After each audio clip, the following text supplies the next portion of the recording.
1408 एक ऐसा कमरा जहां 56 लोगों ने रहकर अपनी जान गंवाई थी।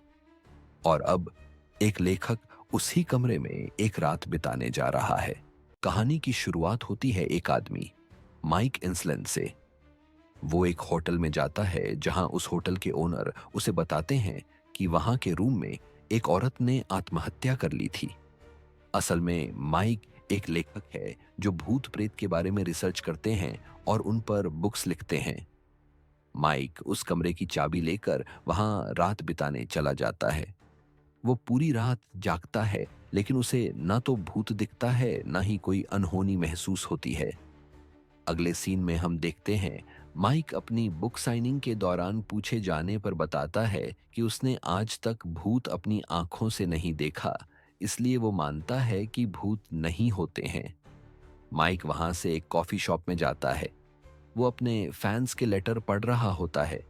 उनमें से एक लेटर में लिखा हुआ है, 1408 में मत जाना, और पीछे सिर्फ एक नाम है, होटल डॉल्फिन। माइक को थोड़ी दिलचस्पी होती है और वो होटल में फोन करके वहीं कमरा बुक करता है जिसका नंबर लेटर में लिखा था।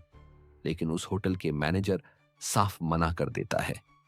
माइक अपने दोस्त से मदद मांगता है, जो कि उसे वो कमरा दिला देता है। होटल डॉल्फिन में पहुंचकर माइक कमरे की चाबी मांगता है। डेस्क पर काम करने वालों को थोड़ी हैरानी होती है और वो माइक को होटल के मैनेजर ओलिन से मिलवाते हैं। वो माइक को अपने ऑफिस ले जाते हैं और उसे समझाने की कोशिश करते हैं कि वो रूम शापित है। जो भी इसमें रहा वो 1 घंटे भी नहीं टिक पाया है। ओलिन उसे डराने के लिए 1408 वाले कमरे की हिस्ट्री बताते हैं। पता चलता है कि इस रूम में जो भी रुका था उन लोगों की रहस्यमयी तरीकों से मौत हुई थी। वो माइक को एक बुक दिखाते हैं जिनमें मरे हुए लोगों की तस्वीरें हैं। माइक को अभी भी विश्वास नहीं है कि वो कमरा शापित है। वो बार बार बस एक ही चीज दोहराता है कि वो इस रूम में एक रात बिताना चाहता है। ओलिन अब थक कर उसे चाबी दे देते हैं। वो माइक को रूम तक लेकर जाते हैं। माइक लिफ्ट में ओलिन से कहता है कि अगर रूम इतने समय से बंद है तो वो बहुत गंदा हो गया होगा। जवाब में ओलिन कहते हैं कि सफाई कर्मचारी उनकी निगरानी में महीने में एक बार उस रूम की सफाई करते हैं। एक बार एक औरत सफाई के दौरान बाथरूम में बंद हो गई थी।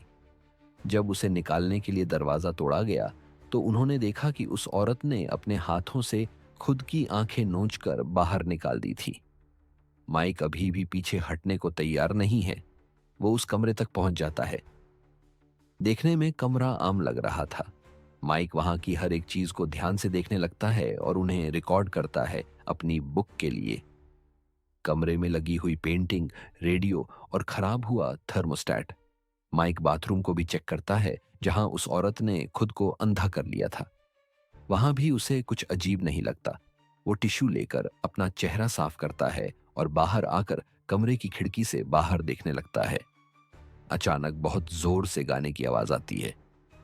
माइक चौंक जाता है और पीछे मुड़कर देखता है कि बेड के पास रखा रेडियो अपने आप चल रहा है और तकिए पर 2 चॉकलेट रखी हुई है।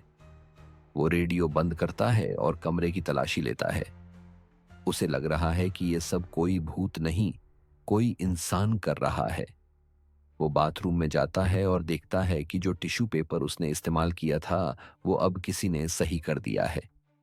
माइक बाहर आकर ढूंढने लगता है, लेकिन उसे कोई नहीं दिखता। कमरे में गर्मी हो रही थी। वो फोन करके किसी को थर्मोस्टेट ठीक करने के लिए बुलाता है और एक चेयर पर बैठकर सब कुछ रिकॉर्ड करता है। इतने में थर्मोस्टेट ठीक करने के लिए एक आदमी आ जाता है। माइक दरवाजा खोलकर उस आदमी को अंदर आकर थर्मोस्टेट ठीक करने को कहता है, लेकिन वो आदमी मना कर देता है और कहता है कि वो इस रूम में नहीं आएगा। माइक को ही उसके कहे मुताबिक थर्मोस्टेट ठीक करना होगा। माइक ऐसा ही करता है और जब थर्मोस्टेट ठीक हो जाता है वो आदमी बिना कुछ कहे वहां से चला जाता है। माइक दरवाजा बंद करके बेडरूम में आ जाता है और हाथ में शराब का ग्लास लेकर बेड पर बैठ जाता है। फिर एक बार अचानक से रेडियो चालू हो जाता है। माइक डर जाता है और रेडियो बंद करने की कोशिश करता है।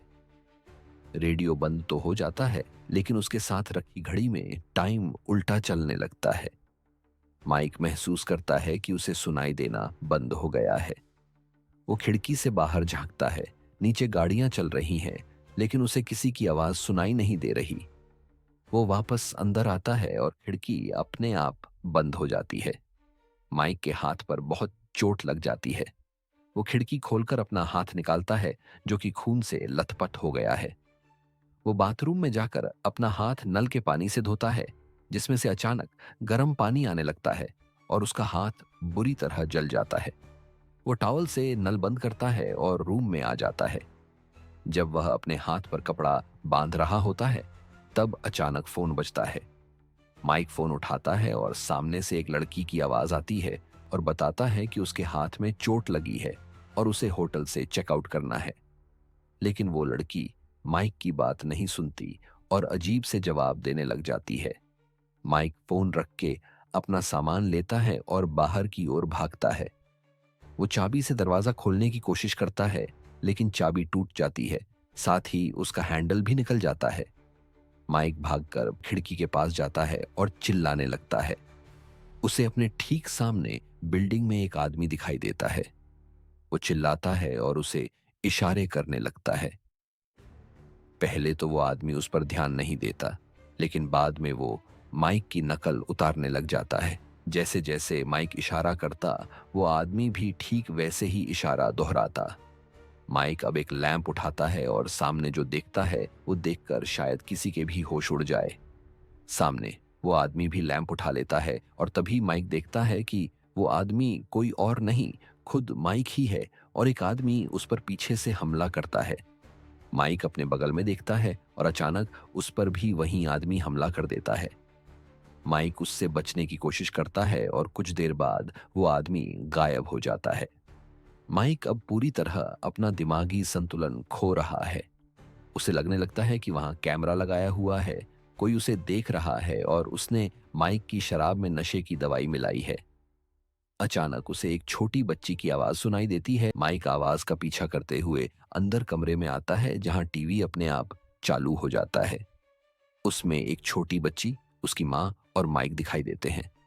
माइक ये देखकर थोड़ा भावुक हो जाता है, क्योंकि वो छोटी बच्ची उसी की बेटी है, कैटी, और वो औरत उसकी पत्नी है, लिली।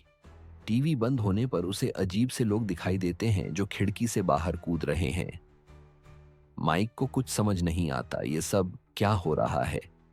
उसे ऐसा लगता है कि वो कोई सपना देख रहा है और सोचता है कि अगर वो खिड़की से नीचे कूद जाए तो शायद सपने से बाहर निकल सकता है। माइक खिड़की खोलकर बाहर जाने लगता है, जितने में उसे एक आवाज सुनाई देती है। वो देखता है कि कमरे की दीवार पर दरार आ रही है और उसमें से खून निकल रहा है। उस दीवार के पूरी तरह टूटने से पहले वो खिड़की से पास के कमरे में जाने का फैसला करता है। माइक खिड़की से बाहर उतरता है और इतनी ऊंची बिल्डिंग की दीवार से सरक कर आगे बढ़ता है। लेकिन उसे हैरानी होती है ये जानकर कि पास वाले सारे कमरों की खिड़कियां गायब हो गई है। माइक वापस अपने कमरे की ओर जाता है, लेकिन अंदर घुसने से पहले ही एक औरत उसे बाहर धक्का दे देती है। माइक बड़ी मुश्किल से बचता है और बिल्डिंग की दीवार से लटक जाता है। वो औरत खिड़की से बाहर निकलती है और वहां से कूद जाती है। माइक अब कमरे में वापस आ गया है। वो दरवाजे के पास जाकर की होल से एक दीवार देखता है। कमरे से खिड़की भी गायब हो चुकी है, यानी उसके बाहर निकलने के सभी रास्ते अब बंद हो गए हैं। वो अपने फोन से कॉल करने की कोशिश करता है, लेकिन उसमें नेटवर्क नहीं था। माइक लैपटॉप से लिली कॉल लगाता है। कॉल उठा लेने पर माइक बताता है कि वो डॉल्फिन होटल के एक कमरे में फंस गया है और मदद के लिए पुलिस को बुलाने को कहता है। लिली को पता है कि माइक भूतिया जगहों पर जाता रहता है और उसके साथ ऐसा सब होता रहता है, इसलिए वो माइक की बातों पर ध्यान नहीं देती। अचानक कमरे में पानी आने लगता है, जिससे लैपटॉप खराब हो जाता है और कॉल कट जाता है। माइक को अब बहुत गुस्सा आने लगता है। उसे ऊपर एक वेंट दिखता है, जिसे खोलकर वो उसके अंदर चला जाता है। वेंट से नीचे उसे एक औरत दिखती है, जिसके हाथ में एक बच्ची भी है। माइक उसे आवाज लगाता है, लेकिन जैसे ही वो औरत ऊपर देखती है, माइक के चेहरे का रंग उड़ जाता है। वो औरत उसकी पत्नी लिली है। माइक आगे बढ़ता है और उसे वेंट में एक मरा हुआ आदमी दिखता है। अचानक वो आदमी जिंदा हो जाता है और उसे पकड़ने लगता है। माइक रेंगते हुए बाहर निकलने की कोशिश करता है, लेकिन वेंट अब एक भूल भुलैया बन चुका है। वो बड़ी मुश्किल से वापस अपने कमरे में पहुंचता है। वो फ्रिज खोलता है पानी पीने के लिए, लेकिन उसे वहां होटल का मैनेजर ओलिन दिखाई देता है। माइक उस पे चिल्लाने लगता है और हमें पता चलता है कि यह सिर्फ माइक का भ्रम है। वो अब पूरी तरह अपना दिमागी संतुलन खो चुका है। कमरे का तापमान बहुत गिर गया है, हर जगह बर्फ जम गई है। माइक आग जलाता है और उसके सामने बैठ जाता है। सब कुछ जमा हुआ है। ठंड के कारण माइक की हालत खराब हो गई है। अचानक उसके लैपटॉप से लिली की आवाज आने लगती है। वो हिम्मत करके उठता है और लैपटॉप के पास जाता है। लिली उसे बताती है कि उसने पुलिस को फोन कर दिया था और वो इस समय डॉल्फिन होटल के रूम 1408 में है, लेकिन वो रूम खाली है। ये सुनकर माइक को हैरानी होती है। वो अब अपने बचने की उम्मीद खो देता है। माइक घड़ी की ओर देखता है, जिसमें अब 14 मिनट ही बचे हैं, और लिली से कहता है कि वो अब कुछ ही देर में मरने वाला है। कॉल कट हो जाता है। कमरे की दीवारें गिरने लगती हैं और कहीं से बहुत बड़ा सैलाब आता है, जिससे सारी जगह पानी से भर जाती है। माइक डूबने लगता है और बड़ी मुश्किल से बाहर निकलता है। जब उसे होश आता है तब वो खुद को एक बीच पर पाता है। माइक अब रूम से बाहर आ गया है। कुछ लोग उसे हॉस्पिटल ले जाते हैं, जहां लिली उसके पास बैठी होती है। माइक लिली को सारी बातें बताता है, लेकिन वो विश्वास नहीं कर पाती। माइक खुद भी सदमे में था। उसे समझ नहीं आ रहा था कि वो उस रूम से निकलकर बीच पर कैसे आ गया। कुछ समय बीत जाता है। माइक अब उस कमरे पर एक बुक लिख चुका है। वो अगले दिन पोस्ट ऑफिस जाता है, जहां के लोग बहुत अजीब बर्ताव करते हैं। अचानक वो सभी पोस्ट ऑफिस की दीवारें तोड़ने लगते हैं। माइक घबरा जाता है। जैसे जैसे दीवारें टूटती हैं, वैसे वैसे उसे वही कमरा दिखने लगता है। आखिर में पता चलता है कि वो इस रूम से बाहर गया ही नहीं था, सब उसका भ्रम था। माइक अब पूरी तरह टूट चुका है। फिर से उसे अपनी बेटी कैटी की आवाज सुनाई देती है, लेकिन इस बार वो उसे दिखाई भी दे रही थी। असल में यह कमरा उसकी पुरानी यादों से खेल रहा है। कैटी कुछ साल पहले कैंसर की वजह से मर गई थी। उसे जिंदा अपने सामने देखकर माइक बहुत खुश होता है और उसे गले लगा लेता है। जब वह कैटी से बात कर रहा होता है, तब कैटी कुछ जवाब नहीं देती। माइक देखता है कि वह मर चुकी है, उसके हाथों में। वो रोने लग जाता है और रोते हुए कहता है कि तुम मेरी बेटी के खोने का दर्द मुझे दोबारा नहीं दे सकते। अचानक रेडियो बजने लगता है और उसके बजते ही कैटी की लाश राख में बदल जाती है। यह सीन सच में बहुत ब्रूटल है। एक बाप के हाथों में उसकी बेटी का मर के राख हो जाना किसी के भी दिल को तोड़ के रख दे। माइक को यह सब बर्दाश्त नहीं होता। वो बहुत रोता है और उठकर उस रूम को तोड़ने लग जाता है। थक हार कर वह जमीन पर लेट जाता है और सामने घड़ी को देखता है, जिसमें समय खत्म होने में कुछ सेकंड बाकी है। जैसे ही समय पूरा होता है, वो रूम फिर से पहले जैसा हो जाता है। वहां रखा फोन बजता है। माइक फोन उठाता है और सामने से एक लड़की की आवाज आती है, जो उससे पूछती है क्या वो चेकआउट करना चाहता है या वो फिर एक बार बीता हुआ 1 घंटा वापस जीना चाहता है। माइक को रूम में एक फांसी का फंदा दिखता है और इसके साथ ही घड़ी में फिर टाइम उल्टा चलने लगता है। माइक फोन उठाता है और कहता है कि वो रूम में रुकेगा। इतना कहकर वह सोफे पर बैठ जाता है और शराब की बोतल में आग लगाकर उस कमरे में फेंक देता है। पूरा कमरा जलने लगता है। माइक जलते हुए कमरे को देखकर एक सिगरेट सुलगाता है। फायर अलार्म बजने लगते हैं और सभी लोग होटल से बाहर भागते हैं। इतने में लिली भी होटल पहुंच जाती है, लेकिन तब तक उस कमरे में भीषण आग लग जाती है। अपने अंतिम समय में माइक के चेहरे पर एक मुस्कान रह जाती है। माइक को उसकी बेटी के बगल में दफनाया जाता है। वहां ओलिन लिली को माइक की चीजें देते हैं, लेकिन लिली उन्हें रखने से मना कर देती है और वहां से चली जाती है। ओलिन अपनी कार में आते हैं और माइक की रिकॉर्ड करी हुई टैप सुनते हैं, जिसमें माइक और उसकी बेटी की आखिरी बातें रिकॉर्ड होती है। जैसे ही वो टैप बंद होती है, उन्हें अपनी गाड़ी में माइक का जला हुआ चेहरा दिखता है, जो अचानक गायब हो जाता है।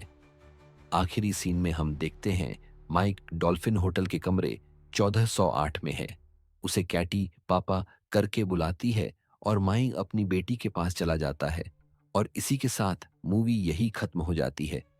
सोचिए, अगर आप उस कमरे में फंसे होते तो क्या चुनते? वो 1 घंटा दोहराना या फिर चेकआउट करना?